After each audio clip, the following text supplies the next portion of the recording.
For over 30 years, I harbored hatred, deep, unchallenged hatred, for a religion I thought I understood. That religion was Islam. But my story isn't about hate. It's about change. It's about the power of truth, and how meeting real Islam changed everything I believed. For most of my life, my perception of Islam was not based on personal experience, but on what I saw and heard from others. From television, movies, newspapers, and conversations with people who, like me, had never actually engaged with Muslims or learned about Islam from the source.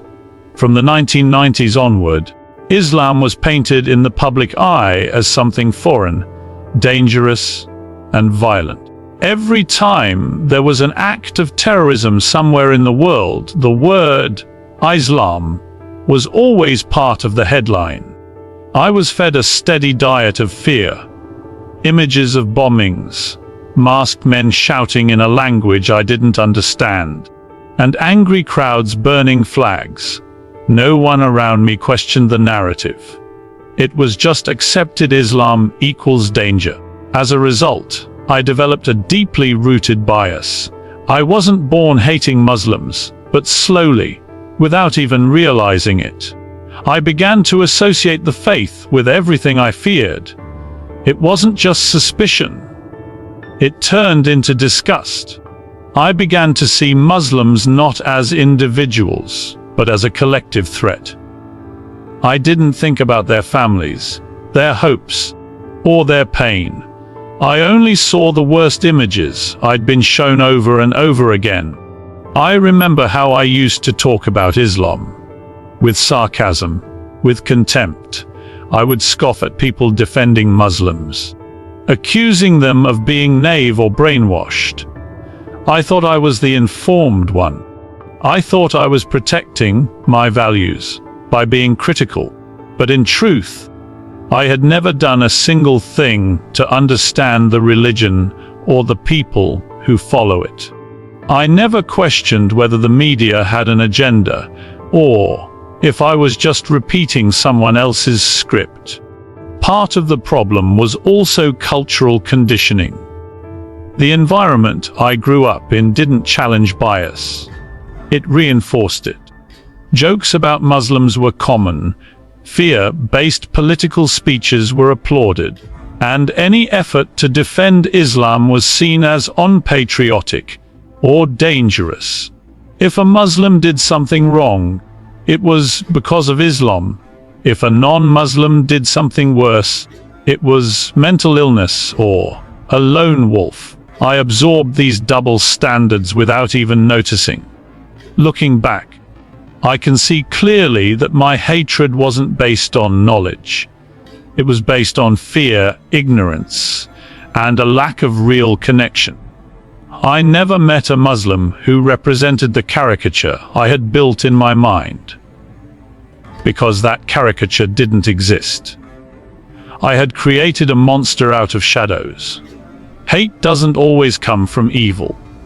Sometimes it comes from being misinformed, from being too comfortable in your own beliefs to seek the truth. But the truth has a way of finding you, if you let it. And for me, that journey began when I finally stepped outside the bubble I had lived in for so long. Everything began to change the day I met a real Muslim. Not on a TV screen, not in a news article, but in real life. It wasn't a dramatic or emotional encounter. In fact, it was incredibly ordinary. I had started a new job, and one of my co-workers was a man named Imran. He was quiet, polite, and always punctual. At first, I didn't think much about him. I kept my distance, still carrying all the internalized biases I had built over the years. But over time, I noticed things. He always greeted people with a smile. He never joined in office gossip. He treated everyone, from the CEO to the janitor, with the same level of respect. And he never once imposed his beliefs on anyone. One day I noticed him excuse himself politely during lunch, then return a few minutes later. I asked someone where he went, and they said, "He prays." That moment stayed with me, not because he prayed, but because he did it quietly, sincerely, without ever mentioning it. Curiosity took hold of me. I started watching him more closely, not in a suspicious way, but trying to understand what made him so calm, so consistent. Eventually, we had a brief conversation during a coffee break. I asked him directly, "Are you Muslim?" He smiled and said, "Yes, I am." There was no discomfort in his answer, just quiet confidence. I don't know what came over me, but I blurted out, "Can I ask you something?" I've always had questions about Islam. Most people would have gotten defensive. Most people would have hesitated, but Imran didn't. He simply said, "Of course, ask me anything." So I did. At first, my questions were blunt, even rude. Why do Muslims hate the West? Why do women have to cover up? Why is Islam always in the news for the wrong reasons? But instead of reacting emotionally, he responded with patience. He didn't try to convert me. He didn't give me political answers. He explained things simply, clearly, and most importantly, with evidence from the Quran and from real-life examples. That first conversation turned into many more. Over coffee, during lunch breaks, even during commutes. I started realizing how many of my assumptions were wrong. He told me about the importance of charity in Islam, how the Prophet Muhammad, peace be upon him, emphasized kindness to neighbors, orphans, and even animals. He explained the concept of submission to God, not out of fear, but out of love and trust. For the first time, Islam was no longer an abstract threat to me. It was a lived reality, a personal journey, a source of inner peace for someone I actually respected. Meeting Imran didn't just challenge my beliefs, it shook them to the core. It forced me to look at Islam not through a lens of fear, but through a lens of humanity. And that, I now realize, was the beginning of my transformation. After those early conversations with Imran, I reached a moment where curiosity overcame my pride. For the first time in my life, I asked myself a question I had never dared to ask. What if everything I thought I knew about Islam was wrong? That question became the door to a journey I didn't expect to take.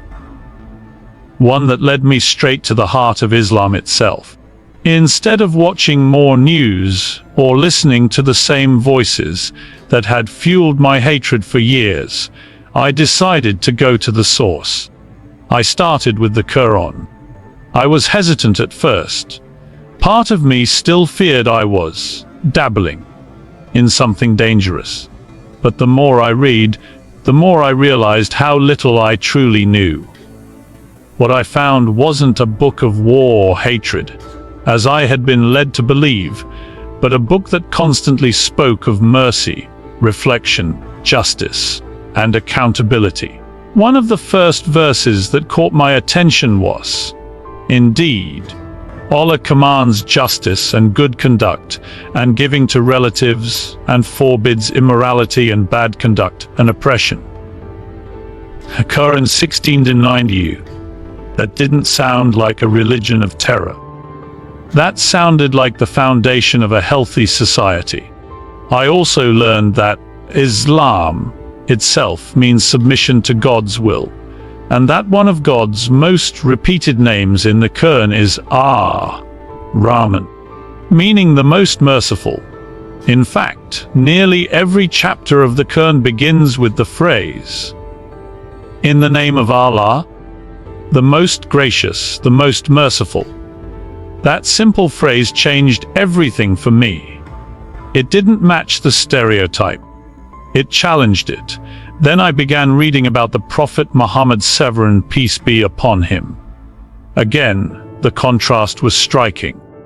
I had been told he was a violent warlord, yet the historical accounts described someone who forgave his enemies, treated women with dignity, played with children, cried for the poor, and forbade cruelty to animals. I learned that during times of war, he specifically instructed his followers not to harm civilians, women, children, or even trees. I read about how he responded to abuse, not with revenge, but with patience and prayer. When the people of Taif stoned him and mocked him, he didn't ask God to destroy them. He asked for their hearts to be guided. All of this deeply shook me.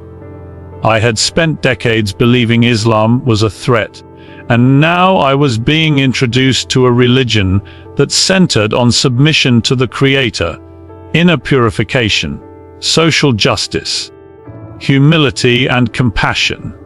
The contrast between what I had believed and what I was now discovering was overwhelming. I had been lied to, not by a person, but by a system that benefited from ignorance. The stereotypes had painted Muslims as hateful, violent, and backward. But the teachings I was uncovering spoke of peace, patience, charity, and unwavering devotion to God. It was at this point that I began to realize it wasn't Islam that was the problem. It was the lens through which I had been taught to view it. And once I changed the lens, I could finally see the truth, clearly, honestly, and without fear. One of the most painful realizations in my journey was recognizing just how deeply the media had influenced my perception of Islam. For years, I thought I was forming my own opinions. I believed I was informed, rational, and even morally justified in my disdain for Islam. But the truth is, I was manipulated, not by facts or experience, but by a relentless stream of selective storytelling. Every time I turned on the news, and there was a bombing or an act of terror, the word Muslim or Islamic was always emphasized. It was never just a man attacked a market. It was a Muslim extremist, Islamic terrorist, jihadist, and so on. These labels weren't neutral. They carried emotional weight. Over time, they created a mental link: Islam equals violence. But when a non-Muslim committed similar or worse acts, the narrative shifted. Then it was disturbed loner, mental illness, a tragic anomaly. The religion, if they had one, was never part of the headline. That discrepancy planted seeds of hatred in the minds of millions, including mine. The media didn't outright tell me to hate Muslims. It didn't need to. It just had to show me the worst of them, over and over again, until I stopped believing there was anything else to see. The entertainment industry played its part too. In movies and TV shows, Muslim characters were almost always terrorists, extremists, or victims of war. Rarely were they shown as doctors, neighbors, teachers, fathers, or normal people with dreams, struggles, and kindness. The kind of Muslims I later came to know in real life.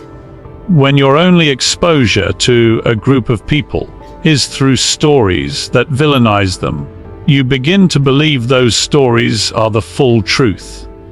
It wasn't just what was shown, it was what was not shown. Positive stories about Muslims rarely made it to the headlines.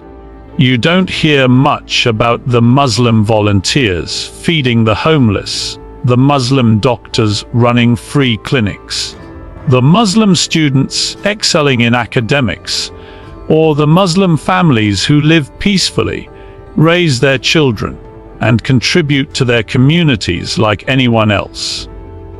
Once I began researching for myself, I was shocked to learn that Muslims are often the first victims of terrorism. I had spent years thinking Islam was inherently violent, not realizing that extremist violence hurts Muslims far more than anyone else. But that wasn't the story the media told. Why? Because fear sells, outrage gets clicks, division fuels ratings, and Islam, or rather, the caricature of Islam, made for a perfect villain in a world looking for someone to blame. It was only after meeting real Muslims, reading the actual texts, and opening my mind that I realized the real Islam and the media's Islam were two entirely different things. One was a religion of spiritual depth, morality, and peace. The other was a scapegoat shaped by politics and profit. And I had believed the lie for 30 years. One of the hardest parts of this journey wasn't learning new information. It was unlearning what I thought I already knew. It wasn't about Islam proving me wrong. It was about me being willing to admit that I had been wrong for so long. And that, I discovered, takes a level of humility most people, including myself, struggle to reach. When you hold on to a belief for decades, especially one that you've spoken about publicly, maybe even aggressively, your identity becomes attached to it. For 30 years, I wasn't just someone who misunderstood Islam. I was someone who defended that misunderstanding. I posted about it online. I argued about it in conversations. I looked down on people who said otherwise. Admitting I had been wrong felt like tearing down a part of myself. Pride is a powerful thing. It whispers, "Don't backtrack. You'll look weak. People will laugh at you. Just stick to your view." For a long time, I listened to that voice. Even when the facts were right in front of me. Even when I saw the kindness of Muslims, the beauty of their faith, the sincerity of their practice. I resisted. Not because I still believed Islam was evil, but because I didn't want to admit I had spent years spreading ignorance. It's a terrifying feeling to realize you've judged an entire group of people unfairly. It forces you to re-examine not only your views, but your character.